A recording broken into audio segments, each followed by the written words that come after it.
श्रोताओं नमस्कार। वित्त मंत्री निर्मला सीतारमण कल यानी 1 फरवरी को 2021-22 वित्त वर्ष का बजट पेश करेंगी। इस बजट को लेकर हर एक के मन में गुदगुदी है, जिज्ञासा है, आशाएं हैं, आकांक्षाएं हैं कि इसमें क्या क्या होगा, किसको किस फैसले से कितना लाभ होगा। इस विषय पर बात करने के लिए आज हमने अपने स्टूडियो में आमंत्रित किया है गौरव गुप्ता जी को, जो कि सेक्रेटरी जनरल हैं chamber of commerce and industries Jammu के। गौरव साहब, आपका प्रोग्राम में स्वागत है। नमस्कार। कैसे हैं आप? एकदम बढ़िया। कल बजट पेश किया जाना है, तो बजट को लेकर आपके मन में किस तरह की गुदगुदी है या उत्सुकता है या आशा है? जगमोहन जी, जैसा कि आप जानते हैं कि कल बजट आ रहा है और काफ़ी एक्सपेक्टेशंस हैं, काफ़ी उम्मीदें हैं और काफ़ी हम एक बड़े बड़े ख्वाब ले रहे हैं कि कल का बजट कैसा आने वाला है। पर उम्मीद करता हूं कि जैसी स्थिति, अगर आपने देखा होगा वर्ष 2020 में जो हमारा गया पेंडेमिक में, एवरीबडी वाज अफेक्टेड। हर एक वर्ग की बात करूं, हर एक अफेक्टेड था। मुझे लगता है कि जो आने वाला बजट है, मुझे लगता है कि अच्छी अनाउंसमेंट्स होंगी और एक्सपेक्टेशंस भी हैं और होनी भी चाहिए जी। और इस बार की एक्सपेक्टेशंस की बात करें तो देश एक मामूली हालात से नहीं गुजर रहा। आप कोरोना की बात कर लीजिए, उसके बाद आप अर्थव्यवस्था चरमरा गई है। पूरी दुनिया की बेरोजगारी की समस्या है, महंगाई है, किसान आंदोलन चल रहा है, चाइना के साथ बॉर्डर पर किस तरह की स्थिति है, कृषि कानून का विवाद है, उसको लेकर के कितना हो हल्ला मचा हुआ है। और ऐसे में सरकार को बहुत सारे ऐसे फैसले लेने पड़ेंगे जिससे कि इन परिस्थितियों को नॉर्मल किया जाए। तो आप चैम्बर ऑफ कॉमर्स और इंडस्ट्रीज की तरफ से क्या चाहते हैं या क्या एक्सपेक्ट करते हैं? देखिए, एक्सपेक्टेशंस तो जगमोहन जी काफ़ी हैं और बनती भी हैं। और जिस माहौल से इस समय हमारा देश गुजर रहा है, मैं उम्मीद करता हूं कि प्रधानमंत्री जी के अंडर ये जो कल बजट अनाउंस होगा, मुझे लगता है कि सबसे पहले बजट जो अनाउंसमेंट है, मुझे लगता है कि उसको पहले समझना बहुत ज़रूरी है कि हमारी एक्सपेक्टेशंस हैं क्या।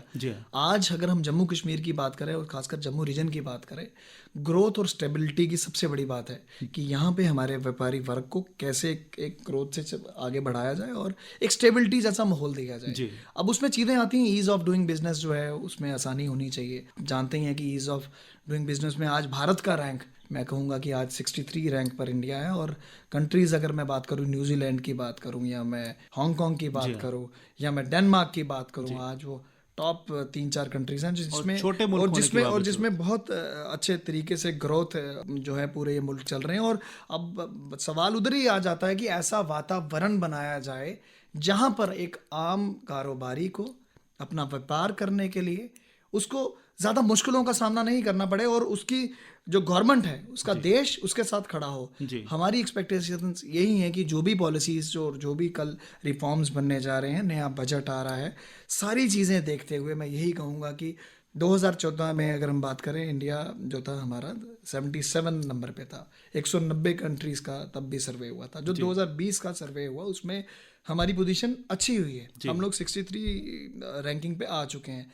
पर हमारी ये भी उम्मीद है कि हम लोग और इम्प्रूव करें और ऐसा माहौल यहाँ पर क्रिएट किया जाए, यहाँ पर सिंगल विंडो मैं कहूँ कि एक ऐसा क्रिएट किया जाए जहाँ पर व्यापारी एक आसान और साधारण वातावरण में अपने आप को ग्रो कर सके। ना ही उसमें मुश्किलें डाली जाएं, ना ही उसमें ऐसे हडल्स आए कि वो अपने आप को ग्रो ही नहीं कर पाए। तो इसी सारे चीज़ों को देखकर हमारी एक्सपेक्टेशंस जो हैं वो बहुत क्लियर है। अब मैं जम्मू रीजन की बात करता हूँ, हमारे जम्मू खित्ते की बात करता हूँ। जब मैं बहुत से चैलेंजेस हैं यहाँ पर, खासकर सबसे बड़ा चैलेंज है कि यहाँ की अनएक्सप्लोर्ड ब्यूटी की अगर मैं बात करूँ, आज वो भी हमारे लिए एक बहुत बड़ा एक सवाल बना हुआ है इस समय कि अगर आप लखनपुर क्रॉस करते हैं, जैसे कठुआ पहुँचते हैं, कठुआ में जब जाते हैं वहाँ पर बनी है, सरतल है, इतनी जगह हैं जो आज कहीं ना कहीं अनडेवलप है और अनएक्सप्लोर्ड है। और मुझे लगता है कि उस स्तर पर उनको भी डेवलप करना चाहिए। और जिस तरह से रंजीत सागर डैम है और कितना अच्छा वो स्पॉट है, अगर उसको डेवलप किया जाए। देखिए जगमोहन जी, बहुत से ऐसे हमारे स्पॉट्स हैं। अब उधमपुर की बात करें, आप पत्नी टॉप है आज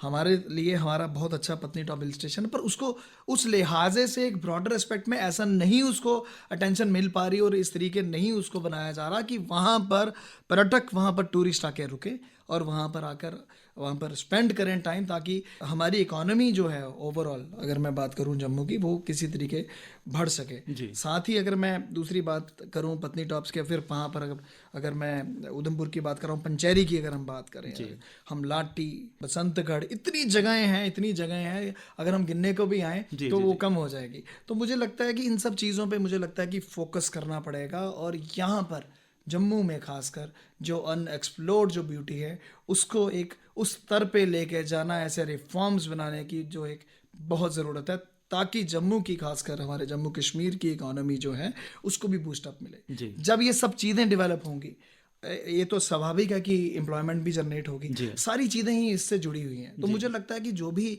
कल एक बजट आएगा उसमें ऐसे रिफॉर्म्स आएँ जिसमें ये सारी चीज़ें तो आएंगी, हिल स्टेशन डेवलप हो हमारे यहाँ पर। अब जिम कॉर्बेट को आप देख लीजिए, हमारा जिम कॉर्बेट में जंगल को डेवलप करके कितना खूबसूरती से वो बनाया गया। क्या जम्मू में यहाँ पर हमारे, अगर आप देखिए यहाँ पर कमी है पर नज़रअंदाज है उसको बनाने की, किसी को ना ही ऐसा कोई विजन आया ना।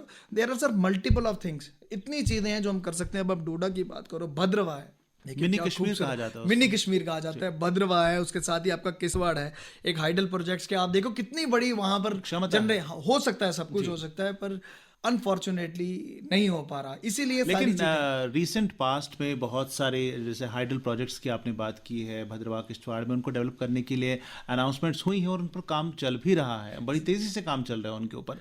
मेन समस्या है अर्थव्यवस्था की, बेरोजगारी की, और सरकार जैसा कि हम जानते हैं कि जो औद्योगिक घराने हैं उनको रिबेट्स देती है या कुछ है। हम बात करते हैं आत्मनिर्भर भारत की, हम बढ़ावा दे रहे हैं स्टार्टअप्स को बढ़ावा दे रहे हैं। तो आप एमएसएमई जो उद्योग का क्षेत्र है, क्या उसके लिए सरकार को कुछ करना चाहिए ताकि ज़्यादा से ज़्यादा लोग इस क्षेत्र में आएं और अर्थव्यवस्था को मजबूत बनाने में अपना योगदान? देखिए, जहाँ तक बात रही, आप शायद आपकी नॉलेज में भी होगा, इंडस्ट्रियल पॉलिसी पीछे आई जी। आज मैं पूरी सरकार को मैं गुहार भी लगाना चाहता हूँ कि आप नई इंडस्ट्री को लाने के लिए आप जिद्दोजहद कर रहे हैं किसी तरीके। यहाँ पर नई इंडस्ट्री है और जम्मू में, हमारे जम्मू कश्मीर यूटी में एक बहुत बड़े स्तर पर डेवलपमेंट हो। पर मैं आज आपके यहाँ पर आने के बाद एक और आज एक क्वेश्चन है जो उठता है कि आप एग्जिस्टिंग यूनिट्स के लिए भी, मुझे लगता है कि जो एग्जिस्टिंग यूनिट्स हैं जो उनको आप यहाँ पर फ्री होल्ड राइट्स दीजिए, ताकि जो इतने सालों से बैठे हैं आज तक उनको फ्री होल्ड राइट्स ही नहीं मिले। और आप एट द सेम टाइम आप दूसरी बाहर से इन्वेस्ट्री, आप चाहते हैं कि इंडस्ट्री आए यहाँ पर प्रवेश करे और यहाँ पर करे। मैं चाह रहा हूँ कि जो यहाँ के एग्जिस्टिंग यूनिट्स हैं उसको नज़रअंदाज मत करें और उसको भी एट पार, जो भी आप रिफॉर्म्स और पॉलिसी बनाने जा रहे हैं, इक्वलेंट एट पार आपको उनके साथ बराबर चलना पड़ेगा। क्योंकि आज आत्मनिर्भर भारत की बात आती है, हम बोलते हैं हम आत्मनिर्भर भारत का एक स्लोगन है, हम सारे जुड़े हुए हैं उससे कि हमें उस पर फोकस करना चाहिए, जिस तरीके हमारे प्रधानमंत्री साहब कहते हैं। पर आत्मनिर्भर भारत के बाद हमें ये नहीं भूलना चाहिए कि जो एग्जिस्टिंग यूनिट्स हमारे ऑलरेडी चल रहे हैं कि वो कहीं पर एक ऐसा फील करें कि हमें छोड़कर ये नई इंडस्ट्री इग्नोर किया जाए और बाहर से नई इंडस्ट्री को लाया जाए। आपकी जो यहाँ पर ऑलरेडी एग्जिस्टिंग इंडस्ट्रीज हैं उन पे इक्वलेंट वैसा ही फोकस और वैसे ही अनाउंसमेंट्स होनी चाहिए जो आप बाहर के लिए कर रहे हैं। उस पर ऐसा नहीं होना चाहिए कि आपका बायस्ड अप्रोच होनी चाहिए कि जो नए आएंगे हम उनके लिए ये कर देंगे और जो एग्जिस्टिंग, और हम उम्मीद करते हैं कि सरकार की बायस्ड अप्रोच नहीं होगी। और क्योंकि जम्मू कश्मीर को लेकर वैसे भी सरकार जो है वो वचनबद्ध है और बड़ी तेजी से काम कर रही है यहाँ पर अलग अलग फील्ड्स में। देखिए, आज बात जब मैं करता हूँ एग्जिस्टिंग हमारे जम्मू कश्मीर के, यहाँ खासकर जम्मू की अगर मैं इंडस्ट्री की बात करूँ, already we are at the dead end, हम एक बिल्कुल एंड पे हैं। एक साइड हमारे चाइना है तो एक साइड है पाकिस्तान, मिलिटेंसी प्रोन एक यहाँ पर माहौल है, यहाँ पर काम करना वैसे भी मतलब चुनौतियों से घिरे हुए हैं और इतना भी आसान नहीं है यहाँ पर काम करना। मुझे लगता है कि हमें फोकस जो है हमारी जो एग्जिस्टिंग इंडस्ट्रीज हैं, हमारे एग्जिस्टिंग जो हमारे ट्रेडर्स हैं, उस पर ज़्यादा हमें फोकस करना चाहिए। उसमें बहुत से तरीके हैं कि उनको एक अच्छे माहौल पे, अच्छे वातावरण में उनको पूरा सपोर्ट करना चाहिए। अब उसमें भी कई चीज़ें आती हैं, अब जैसे हमारी ईज़ ऑफ डूइंग बिजनेस की मैंने बात की, बैंक लोन्स की मैंने बात की। काफ़ी एक्सपेक्टेशंस हैं कि बैंक लोन्स में भी कुछ जो इंटरेस्ट में कटौतियाँ होंगी, टैक्स में कुछ रिबेट्स होंगे, नए इंसेंटिव्स आएंगे। तो ये बहुत से चैलेंजेस हैं and it's a very broader term to discuss. तो हमारी उम्मीदें आज की डेट में बहुत ज़्यादा यही हैं कि अट्रैक्टिव पैकेजेस अनाउंस हों, ऐसी बजट आए जो कहीं ना कहीं मुझे लगता है कि हमारे यहाँ के लोगों को, जो पिछले एक साल की अगर मैं स्पेशली बात करूँ पैंडेमिक के संकट से, जो कोरोना के संकट से निकल रहे हैं, उनको कहीं ना कहीं पर राहत आए। आज जम्मू के प्रसिद्ध मैं बात करूँ पुराने बाजार हैं, आज टूरिस्ट माता वैष्णो देवी आता है, उसके बाद दर्शन करके वापस चला जाए। वाई नॉट एक ऐसा माहौल बनाया जाए कि जम्मू में भी टूरिस्ट यहाँ पे रहे, जी। आप देखिए, आपके साथ में ही पंजाब है, आपके साथ में पंजाब में गोल्डन टेम्पल पहुंचते हैं, साथ ही वहाँ पर वाघा बॉर्डर जाते हैं और कितना इकोनॉमी उस वहाँ की पूरी हमारी पंजाब की, अगर खासकर अमृतसर की बात करो, कैसे किस तरीके ग्रोथ की तरफ बढ़ रही है। क्या जम्मू में कमी है? सुचेतगढ़ की बात पर इसको भी डेवलप किया जाए, ताकि यहाँ पर दर्शन करने के बाद माता, हमारे बहुत ब्लेसिंग्स है माता वैष्णो देवी जी की, उनके दर्शन के बाद सुचेतगढ़ का इतना बड़ा है। तवी लेक की बात करी, पर देखिए नज़रअंदाज है वो। मेरी तो एक्सपेक्टेशंस ही यही है कि यहाँ पर अगर आपने जम्मू कश्मीर को, अगर आप खासकर जम्मू के, अगर आपने इकोनॉमी को अगर आपने बढ़ाना है, तो आपको इसको नज़रअंदाज नहीं करना है और बड़े स्तर पर जम्मू को आपको हाईलाइट करना है, ताकि यहाँ के व्यापारी, यहाँ के ट्रेडर्स और यहाँ की इंडस्ट्री, वो जो ऑलरेडी कितने टाइम से सफ़र कर रही है, वो सफ़र और ना करे और नए विकल्प आए, और जिस तरीके वो सब आगे बढ़े। बेरोजगारी एक समस्या है और कोरोना पैंडेमिक के बाद तो और ज़्यादा ये समस्या बढ़ी है।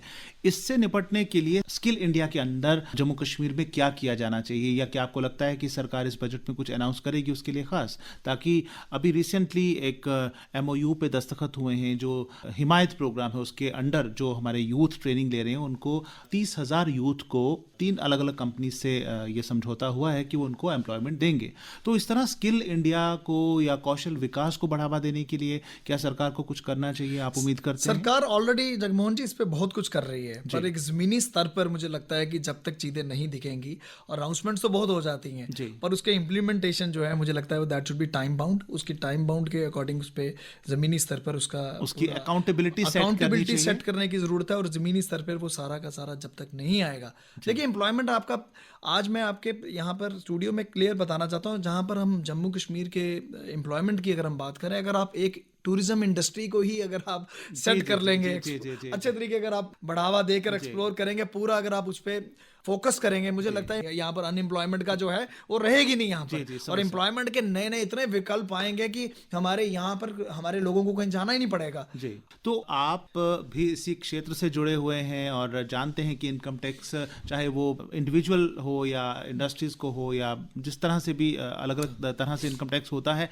उसमें आपको क्या एक्सपेक्टेशंस हैं कि सरकार इस बार कुछ रिबेट देगी, छूट देगी, या कुछ करेगी? देनी भी चाहिए। जिस माहौल से हमारा हिंदुस्तान और इस समय निकला है, पिछला 1 साल है, मुझे लगता है कि ज़्यादा एक्सपेक्टेशंस उनको हमारे इंडस्ट्रियलिस्ट, व्यापारी भाइयों से नहीं रखनी चाहिए। ऑलरेडी वो जूझ कर अपने आप को संभाल रहे हैं। लेकिन इसके साथ साथ ऐसा बात भी है कि ये जो पेंडेमिक का असर है, पेंडेमिक की मार देश की अर्थव्यवस्था पर भी पड़ी है। बिल्कुल, तो सरकार को भी कुछ जुगाड़ देखिए, तो करना है। आज करना है, मैं ये नहीं कह रहा, सरकार को भी बहुत कुछ देखना है, पर एक विकल्प, कुछ ऐसे प्रावधान लाने पड़ेंगे जिससे बहुत एक बैलेंस तरीके से हमारे व्यापारी वर्ग जो ऑलरेडी सफरर है, अगर आप देखें पीछे बात करें तो कितनी कैसा दौर निकला पूरा, तो हिंदुस्तान के लिए चैलेंज बहुत है, सरकार के लिए चैलेंजेस बहुत हैं, but at the same time उनको ये भी देखना है कि ये भी हमारे भारत के नागरिक हैं, हमारे देश की इकोनॉमी चला रहे हैं, तो मुझे लगता है कि उनको रिबेट्स भी मिलनी चाहिए, इंसेंटिव्स की अनाउंसमेंट्स अच्छी होनी चाहिए, और नई नई अनाउंसमेंट्स, ऐसी पैकेजेस अनाउंस करें ताकि उनको ऐसा ना लगे एक तो हमें कोरोना की मार ने मारा, और एक जो नया बजट आ गया तो उसने भी हमारे बारे में सरकार ने कुछ नहीं सोचा। तो मुझे इसी मौजूदा सरकार चाहती है कि बजट शुरू से चलते आए डेफिसिट बजट, और डेफिसिट के बिना बजट की तरफ सरकार ने बढ़ने की कोशिश की थी।